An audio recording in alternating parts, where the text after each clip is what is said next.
Subscribe now and press the bell icon. Never miss an update. Hello friends, स्वागत है आप सभी का आपके अपने यूट्यूब चैनल पर। एक बार फिर आप सभी के लिए important MCQs question for lab technician BMLT एवं डीएमएलटी आप सभी के लिए लेकर आए हैं। तो चलिए स्टार्ट करते हैं आज का वीडियो। इससे पहले अगर आप हमारे चैनल पर नए हो तो चैनल को सब्सक्राइब अवश्य करें एवं बेल आइकन को प्रेस करके नोटिफिकेशन ऑन कर लें। तो चलिए स्टार्ट करते हैं आज की क्लास।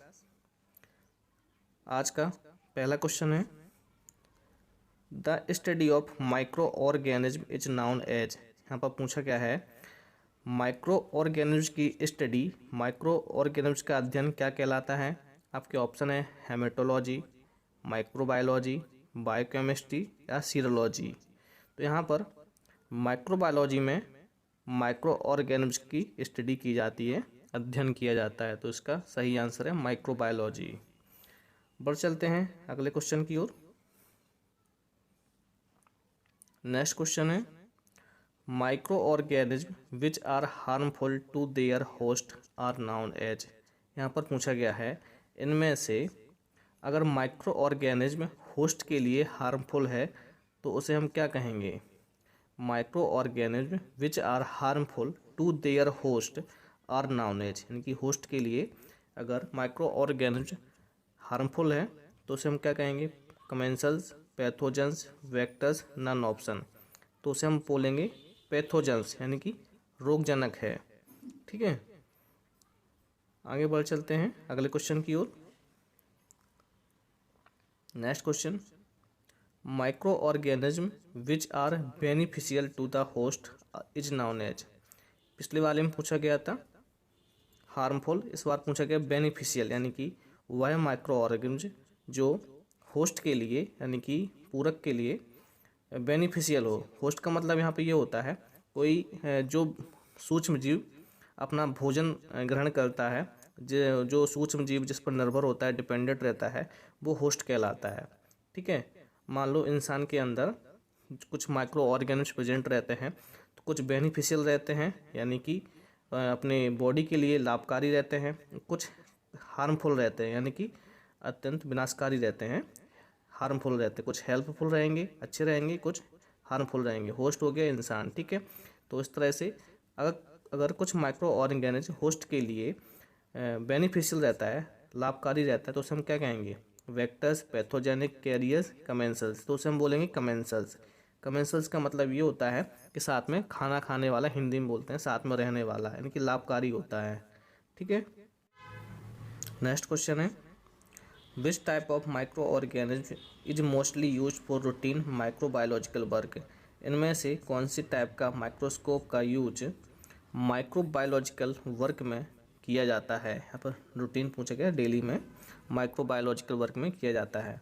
तो यहाँ पर आपके माइक्रोस्कोप के टाइप्स हैं, जैसे कि phase contrast microscope, bright field microscope, electron microscope and fluorescence microscope.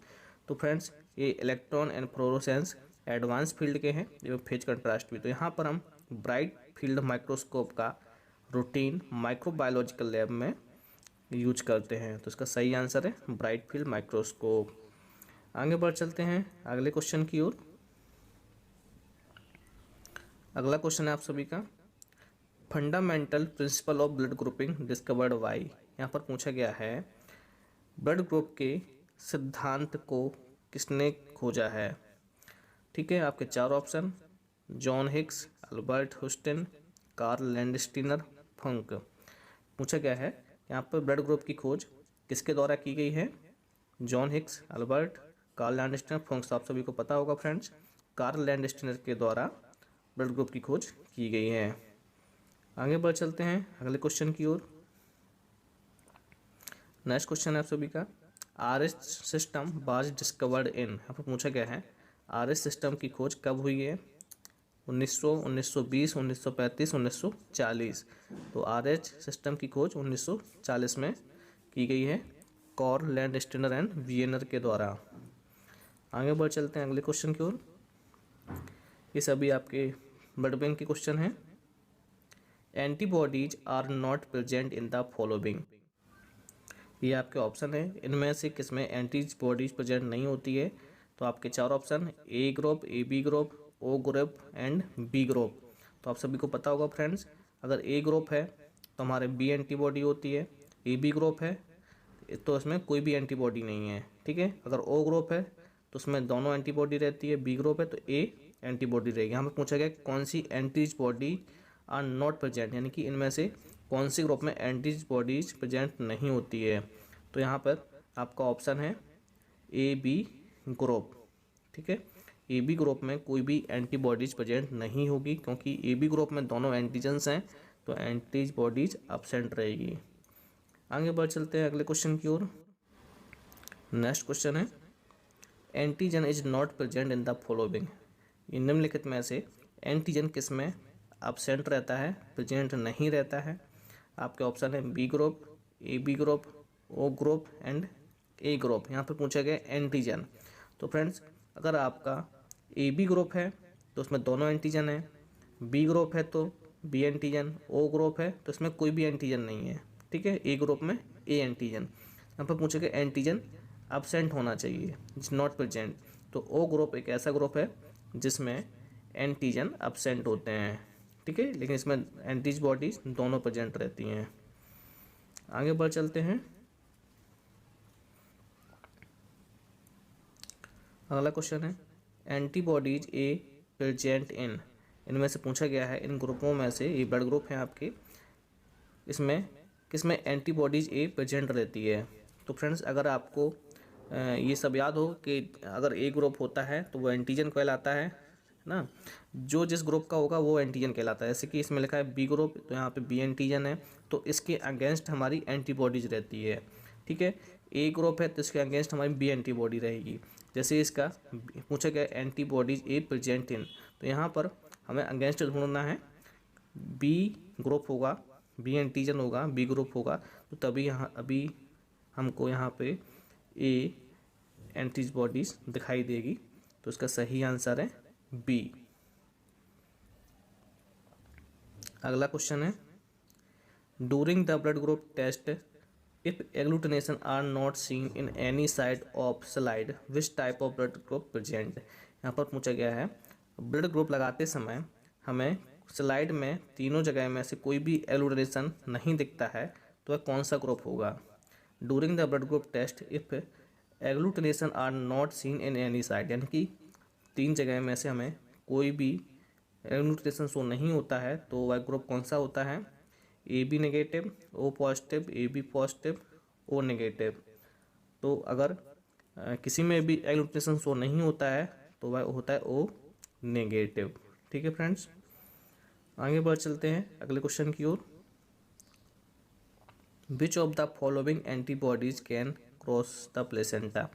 ये क्वेश्चन काफ़ी इंपॉर्टेंट है, बार बार हमने इसको कवर किया है, पिछले वीडियो में हम बता चुके हैं। तो फ्रेंड्स इसका आंसर बताएं। इसका आंसर है IgG इम्यूनोग्लोबुलिन। ये हमारे एंटीबॉडीज प्लेसेंटा से क्रॉस हो जाती है। आगे बढ़ चलते हैं अगले क्वेश्चन की ओर। Next question anti human globulin is prepared by. यहाँ पर पूछा गया है AHG एंटी ह्यूमन ग्लोबुलिन कैसे तैयार किया जाता है। आपके ऑप्शन है यहाँ पे इंजेक्टिंग ह्यूमन विथ गॉट और रॉबर्ट सीरम। यहाँ पर पूछा गया है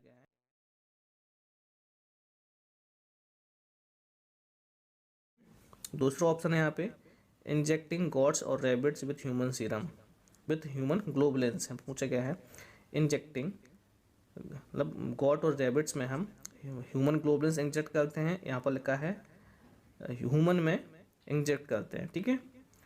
तीसरा ऑप्शन है आपका drawing blood from A sanitised human and all of above.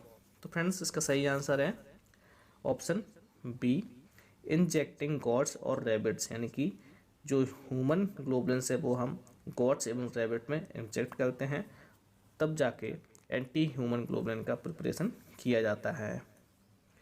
आगे पर चलते हैं अगले क्वेश्चन की ओर। नेक्स्ट क्वेश्चन है in the major cross match mixer as. यहाँ पर पूछा गया है मेजर क्रॉस मैच में हम क्या मिक्स करते हैं। आपके ऑप्शन यहाँ पर दिए हैं donor serum, donor erythrocyte, patient serum, donor erythrocyte, donor serum, patient erythrocyte and donor RBC and donor serum.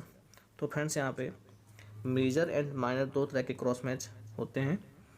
तो यहाँ पर हम मेजर क्रॉस मैच में patient serum and donor cells लेते हैं, ठीक है। पेशेंट का सीरम एंड डोनर सेल्स, ये हो गया आपका major, and donor serum and patient cells ये होता है आपका माइनर में, ठीक है फ्रेंड्स। अब बढ़ चलते हैं अगले क्वेश्चन की ओर। नेक्स्ट क्वेश्चन है the most common transfusion reaction is. अब पूछा गया है सबसे ज़्यादा मोस्ट कॉमन ट्रांसफ्यूजन रिएक्शन कौन सा है, haemolytic, allergic, febrile, circulatory overload. जब हम इनकम्पेटिबल ब्लड ट्रांसफ्यूजन करते हैं तो सबसे पहले एलर्जिक रिएक्शन होता है, ठीक है। हीमोलिटिक ट्रांसफ्यूजन रिएक्शन तब होता है जब उसका ब्लड पूरा कंप्लीट ट्रांसफ्यूजन होता है, उसके बाद आरबीसी का डिस्ट्रक्शन होता है, तब जाके आरबीसी टूटती हैं, तो उसे हम बोलते हैं हीमोलिटिक, ठीक है। फिब्राइल का भी ट्रांसफ्यूजन कंप्लीट होने के बाद ही फिब्राइल रिएक्शन होता है।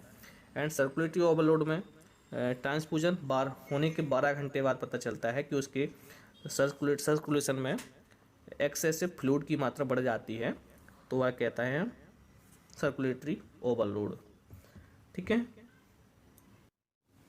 तो फ्रेंड्स आज के वीडियो में सिर्फ इतना ही। आज हमने ब्लड बैंक के क्वेश्चन को कवर किया है जो काफ़ी इंपॉर्टेंट क्वेश्चन है, ब्लड ग्रुप से पूछे जाते हैं। तो फ्रेंड्स मिलते हैं अगले वीडियो में।